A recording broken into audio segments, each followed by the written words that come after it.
Un motorista va morir ahir dijous al matí en un accident de trànsit a la C55 al seu pas per Manresa. L'accident es va produir al punt quilomètric 26 a l'entrada de la capital del Bages, en sentit Castellgalí. Per causes que encara s'estan investigant, hi va haver una col·lisió frontal entre una motocicleta i un turisme. A conseqüència de l'accident va morir el motorista.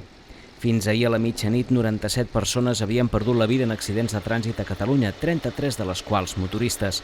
Les autoritats de trànsit veuen amb preocupació el repunt dels accidents amb motocicletes, perquè gairebé una de cada 3 víctimes mortals en accidents de trànsit són motoristes. Per això han fet una crida a extremar la prudència a les carreteres, especialment aquest cap de setmana del Pont de la Mare de Déu d'agost, en el qual s'esperen que surtin de l'àrea metropolitana més de 350.000 vehicles, als quals s'hi han d'afegir els desplaçaments interurbans de turistes i vehicles que travessen el país anant o tornant de vacances de França al País Valencià o Aragó i el trànsit cap a festes majors arreu del país. El Servei Català de Trànsit ha muntat un dispositiu especial per controlar les carreteres on s'espera la màxima mobilitat.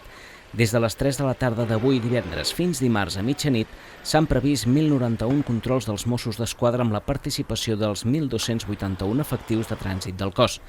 Es faran al voltant de 315 controls d'alcoholèmia i drogues, 167 controls de seguretat passiva, 156 controls de motocicletes, 207 controls de distraccions, 159 controls de velocitat i 87 controls de transport.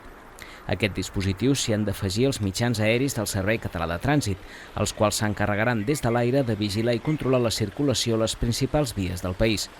Els esforços del dispositiu es centraran en facilitar l'operació sortida del cap de setmana fins demà a migdia i la tornada diumenge a la tarda i dimarts tot el dia, especialment a les vies que comuniquen amb les platges del Maresme, la Selva i l'Empordà i les que porten a la Costa Daurada i al Delta de l'Ebre. A la zona de muntanya també es faran controls i vigilància del trànsit a la C14, a la C16 i a la C17, a la Nacional 260, a la Nacional 145 d'accés a Andorra i la Nacional 230 i la C28 cap a la Vall d'Aran.